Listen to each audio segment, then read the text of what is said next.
அடுத்த வருஷம் 2026 நடக்க போற தமிழ்நாடு எலெக்ஷன் இருக்குல்ல, இதுதான் வரலாறு காணாத ஒரு டஃபஸ்டான எலெக்ஷனா இருக்க போகுது அப்படின்னு சொல்லிட்டு பல மக்கள் சொல்லிட்டு இருக்காங்க. ரீசன் என்னன்னு பார்த்தோம்னா உங்களுக்கே கண்டிப்பா தெரிஞ்சிருக்கும். இந்த டிவிகே கட்சி வந்தனாலதான். இப்ப தலைவர் விஜய் எப்ப இந்த டிவிகே கட்சியை அனௌன்ஸ் பண்ணிட்டு 2026 நான் வந்து போட்டியிட போறேன், நான் தான் இந்த சிஎம் போஸ்டுக்கு நிக்க போறேன் அப்படின்னு சொல்லிட்டு எப்ப அனௌன்ஸ்மெண்ட் பண்ணாரோ அப்பயே சொல்லி முடிஞ்சு போச்சு. இந்த எலெக்ஷன் ரொம்ப ஒரு டஃப்பான எலெக்ஷனா இருக்க போகுது. ஏன்னா அவருக்கு வந்து ஏகப்பட்ட ஃபேன் பேஸ் இருக்காங்க. அந்த ஃபேன் பேஸ் ஓட்டு போட்டாலே அந்த ஓட்டெல்லாம் உடைச்சிரும் அப்படின்னு சொல்லிட்டு பல மக்கள் இந்த எலெக்ஷன் டஃப்பா தான் இருக்க போகுது அப்படின்னு சொல்லிட்டு சொல்லிட்டு இருக்காங்க. இப்ப இதுலயே வந்து ஒரு 2-3 செட் ஆஃப் மக்களா நம்ம பிரிக்கலாம். ஒரு செட் ஆஃப் பீப்புள் என்ன சொல்றாங்கன்னா, தலைவர் விஜய் வந்து கண்டிப்பா ஜெயிச்சிருவாரு, அவர் வந்து மக்களுக்கு நிறைய சேவைகள் செய்யறதுக்கு ரெடியா இருக்கிறாரு, அவர் தான் கண்டிப்பா ஜெயிப்பாரு இந்த எலெக்ஷன்ல, அவர் தான் அடுத்த சிஎம் அப்படின்னு சொல்லிட்டு ஒரு செட் ஆஃப் பீப்புள் டிவிகேக்கு பாசிட்டிவா சொல்லிட்டு இருக்காங்க. ரெண்டாவது செட் ஆஃப் பீப்புள் என்ன சொல்றாங்கன்னா, இப்பதான் கட்சி ஆரம்பிச்சாரு, கட்சி ஆரம்பிச்ச உடனே சிஎம் போஸ்டுக்கு நிக்கிறாரு, இவர் உடனே ஜெயிச்சிருவாரா,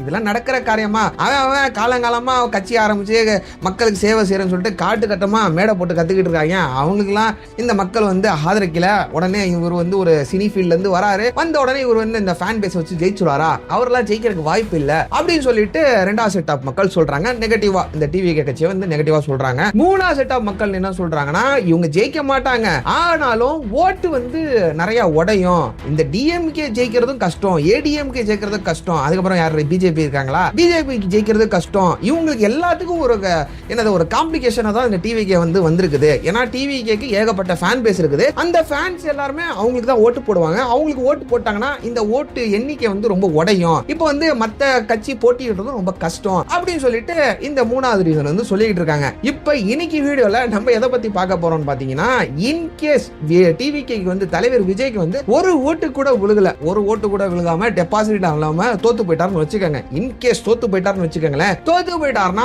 அவர் அடுத்த ஸ்டாண்ட் என்ன எடுப்பாரு, கட்சியில தான் இருப்பாரா, இல்ல இவரோட கட்சியை வந்து வேற கட்சியோட இணைச்சிட்டு அது வந்து ஒரு என்ன சொல்றது அலையன்ஸ் மேக் பண்ணிட்டு திருப்பி இந்த பாலிடிக்ஸ்குள்ள தான் இருப்பாரா, இல்ல பாலிடிக்ஸ் விட்டுட்டு வெளியில போயிட்டு அவர் எங்க இருந்து வந்தாரு, சினிமா ஃபீல்ட்ல இருந்து வந்தாரு, அந்த சினிமா தான் அவர் வந்து வாழ வச்சுச்சு, அந்த சினிமாக்குள்ளேயே அவர் திரும்பி போயிடுவாரா, இது எல்லாத்தையும் பத்தி தான் இன்னைக்கு வீடியோல நம்ம டீடைலா டிஸ்கஸ் பண்ண போறோம். இன்ட்ரோவே ரொம்ப லென்த்தா போதுல, வாங்க வீடியோக்குள்ள போலாம். Hello everyone, this Yasar, welcome to Yasar speaks.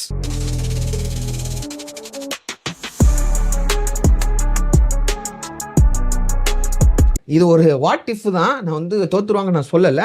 In case தோத்து போயிட்டாங்கன்னா அவங்க என்ன ஸ்டாண்ட் எடுப்பாங்க, உங்ககிட்ட என்னென்ன ஆப்ஷன் இருக்கு, இதை பற்றியெல்லாம் நம்ம பார்க்கறதுக்கு முன்னாடி நம்ம சைடில் வைப்போம். ஃபர்ஸ்ட் ஒரு பேட்டர்ன் நம்ம பார்க்கணும். ஃபார் எக்ஸாம்பிளாக நம்ம பார்ப்போம். இப்போ விஜயகாந்த் சார் வந்து இதில் கட்சிக்குள்ளே வந்தார், இந்த சினிமா இண்டஸ்ட்ரியிலேருந்து பாலிடிக்ஸ்குள்ளே வந்தார். அதுக்கப்புறம் வந்து அங்கிட்டு ஆந்திராவில் சிரஞ்சீவி சார் வந்தார், அங்கிட்டு பவன் கல்யாண் சார் வந்தார், இங்கே ரஜினிகாந்த் சாராக வந்தார், அவர் வந்து கட்சி இழுத்து முட்டு போயிட்டாரு. சரி, அதுக்கப்புறம் இப்போ கமல்ஹாசன் சார் ரெண்டு பக்கத்துலேயும் இருக்காரு, தூண்லேயும் இருக்காரு, துரும்புலையும் இருக்காரு, என்னது படத்துலையும் நடிச்சுக்கிட்டு இருக்காரு, அரசியல்லையும் ஒரு காட்டிக்கிட்டு இருக்கிறாரு. இந்த மாதிரி பல பேர் வந்து இவருக்கு முன்னாடியே பல பேர் வந்தாங்க, எல்லாருமே சினிமா இண்டஸ்ட்ரியிலுக்குள்ள இருந்து தான் வந்தவங்க. இவங்கெல்லாம் என்ன ஸ்டாண்ட் எடுத்தாங்க, இதில் சில பேர் வந்து தோத்து போயிட்டாங்க, சில பேர் வந்து இன்னும் போராடிக்கிட்டே இருக்காங்க, எப்படியாச்சும் சீட்டை பிடிச்சிடணும் ஜெயிச்சிடணும்னு சொல்லிட்டு போராடிக்கிட்டு இருக்காங்க. இந்த மாதிரி ஏகப்பட்ட ஸ்டாண்ட்ஸ் எடுத்தாங்கல்ல, இதை பற்றியெல்லாம் நம்ம பார்த்துட்டு இவங்கெல்லாம் என்ன பண்ணாங்கன்னு சொல்லிட்டு அதை பற்றி டிஸ்கஸ் பண்ணிட்டு அதுக்கப்புறமா நம்ம வந்து தலைவர் விஜய் கிட்ட என்ன ஆப்ஷன் இருக்கு, அவர் என்ன பண்ணக்கூடும் அப்படின்னு சொல்லிட்டு நான் சொல்றேன். இப்போ ஃபர்ஸ்ட் வந்து என்ன, இந்த விஜயகாந்த் சாரை பத்தி பார்ப்போம். 2005 வந்து அவர் ஒரு கட்சி ஆரம்பிக்கிறாரு, டிஎம்டிகே அப்படின்னு சொல்லப்படக்கூடிய ஒரு கட்சி ஆரம்பிக்கிறாரு. இந்த கட்சி ஆரம்பிச்ச காலத்துல கடை ஓபன் பண்ண காலத்துல ஏகப்பட்ட கஸ்டமர் உள்ள வந்தாங்க. ஆனா நாளாக கஸ்டமர்ஸ் எல்லாம் கொஞ்சமா வரதை வந்து கம்மி பண்ண ஆரம்பிச்சிட்டாங்க, கொஞ்சமா வெளியே போக ஆரம்பிச்சிட்டாங்க. அதே மாதிரிதான் இவரோட கட்சி நிலைமையும். இவர் எப்ப கட்சி ஆரம்பிச்சாலும் இனிஷியல் ஸ்டேஜ்ல கட்சிக்கு நல்ல ஒரு வரவேற்பு இருந்துச்சு. ஆனா நாளாக கட்சியோட வரவேற்பு இல்லை, அந்த கட்சிக்கு சப்போர்ட் பண்ணக்கூடிய மக்களோட எண்ணிக்கை வந்து கம்மியாக ஆரம்பிச்சிருச்சு. அதுக்கப்புறம் மனுஷன் என்ன பண்ணாருன்னா, எனக்கு தலைவனை ரொம்ப பிடிக்கும், மனுஷன் என்ன பண்ண ஆரம்பிச்சிட்டாருன்னா படத்து பக்கமும் கொஞ்சம் கான்சன்ட்ரேட் பண்ண ஆரம்பிச்சிட்டாரு. 2006 வந்து சுதேசி அப்படின்னு சொல்லப்படக்கூடிய ஒரு படம் நடிச்சிருக்காரு, அரசாங்கம் அப்படின்னு சொல்லப்படக்கூடிய படம் 2008 நடிச்சிருக்காரு, 2010 வந்து விருதகிரி அப்படின்னு சொல்லப்படக்கூடிய ஒரு படம் நடிச்சிருக்காரு. இது வந்து 3 தான் எழுதி வச்சிருக்கேன். 2015-16 நினைக்கிறாங்க, அவரோட சன்னோட சேர்ந்து ஒரு படம் நடிச்சாரு. இந்த மாதிரி படத்துல வந்து அவர் கான்சன்ட்ரேட் பண்ண ஆரம்பிச்சிட்டாரு. எப்ப வந்து அரசியல் அவர் கை கொடுக்காதுன்னு நினைச்சாரோ, அவர் வந்து முழுசா அரசியல் விடல, ஆனாலும் அந்த சினிமாவும் விடாம ஒரு பக்கம் சினிமாவும் நடிச்சுக்கிட்டு இருந்தாரு. ஆனா இவர் எப்ப அரசியலுக்குள்ள வந்துட்டு திரும்பியும் சினிமா பக்கம் சினிமாவில் நடிக்க ஆரம்பிச்சாரோ, அவருக்கு எந்த அளவுக்கு ஃபேன் பேஸ் இருந்துச்சோ அரசியல் வர்றதுக்கு முன்னாடி, அந்த அளவு ஃபேன் பேஸ் இப்ப அவருக்கு வந்து அந்த அளவு சப்போர்ட் இல்ல மனுஷனுக்கு. அந்த அளவுக்கு அவருக்கு படமும் ஓடல. சினிமா இண்டஸ்ட்ரி அவருக்கு கை கொடுக்கல. கை கொடுத்த இண்டஸ்ட்ரி தான் அவருக்கு வந்து கை விட்டுருச்சு. இந்த பக்கம் பாலிடிக்ஸும் அவர் வந்து கை விட்டுருச்சு. ஆனாலும் மனுஷன் கடைசி வரைக்கும் மக்களுக்கு ஏதாச்சும் ஒரு நல்லது செய்யணும்னு சொல்லிட்டு கடைசி அந்த கட்சியை வச்சு ஓடிக்கிட்டு தான் இருந்தாரு, போராடிக்கிட்டு தான் இருந்தாரு.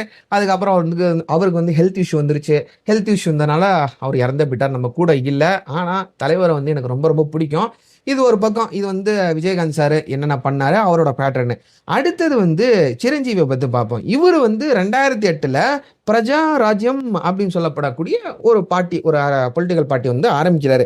இந்த பார்ட்டி ஆரம்பிச்சதுக்கு அப்புறம் ஆரம்பிச்ச காலத்துலயும் இவருக்கு வந்து நல்ல சப்போர்ட்லாம் கிடைக்கலங்க. இவரும் என்னென்னமோ குண்டகரம்லாம் அடிச்சு பார்த்தாரு, அந்த பல்ட்டிலாம் அடிச்சு பார்த்தாரு. ஆனா எந்த அளவுக்கு மக்கள் வந்து மெகா ஸ்டார்னு சொல்லிட்டு ஆந்திரால இவரை தலையில தூக்கி வச்சு உட்கார வச்சு ஒரு கிரீடம் மாதிரி உட்கார வச்சிருக்காங்களோ, கிரீடத்தை கொடுத்து உட்கார வச்சிருக்காங்களோ. ஆனா இந்த பாலிடிக்ஸ்குள்ள வந்ததுக்கு அப்புறம் மனுஷனுக்கு அந்த அளவுக்கு சப்போர்ட் இல்லை. அதுக்கப்புறம் என்ன பண்ணிட்டாருன்னா, படத்துக்குள்ள வந்துட்டாரு, திருப்பி சினிமாக்குள்ள வந்துட்டாரு. இந்த கட்சியை எடுத்துட்டு போய் அவர் வந்து காங்கிரஸ்குள்ள அலைன்ஸா சேர்த்து விட்டாரு. சேர்த்து விட்டு நீங்க பாத்துக்கங்க, நான் வந்து படத்துக்குள்ள போறேன், படத்துல நடிக்க போறேன் அப்படின்னு சொல்லிட்டு படத்துக்குள்ள வந்துட்டாரு.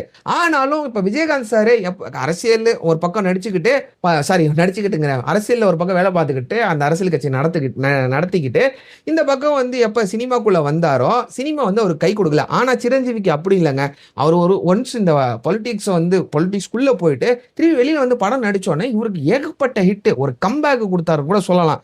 இந்த கைதி நம்பர் 150 இவரு இந்த என்ன படங்க, தலைவர் விஜய் நடிச்ச படம் தான், தளபதி விஜய் நடிச்ச படம்.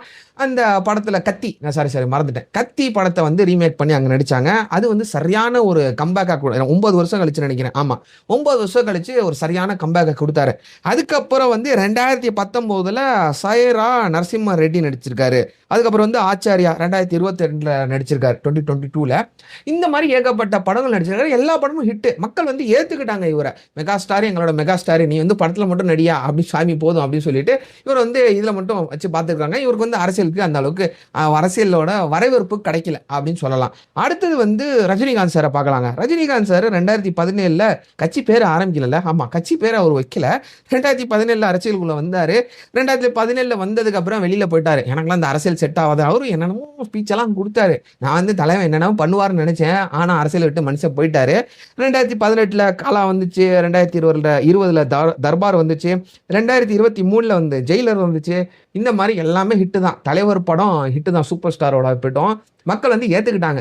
இவர் என்னதான் அரசியல் கூட போனாலும், உனக்கு தலைவா, உனக்கு அரசியல்லாம் செட் ஆகாது, வா வா வா நீ ஒரு படத்துல நடிகை, நான் வந்து உங்களை வந்து படத்துல தான் பாக்குற விருப்பப்படுறோம் அப்படின்னு சொல்லிட்டு மக்கள் வந்து படத்துக்கு வந்ததுக்கு அப்புறம் ஏத்துக்கிட்டாங்க. அவர் அரசியல் கட்சியை முழுசா மூடிட்டாரு.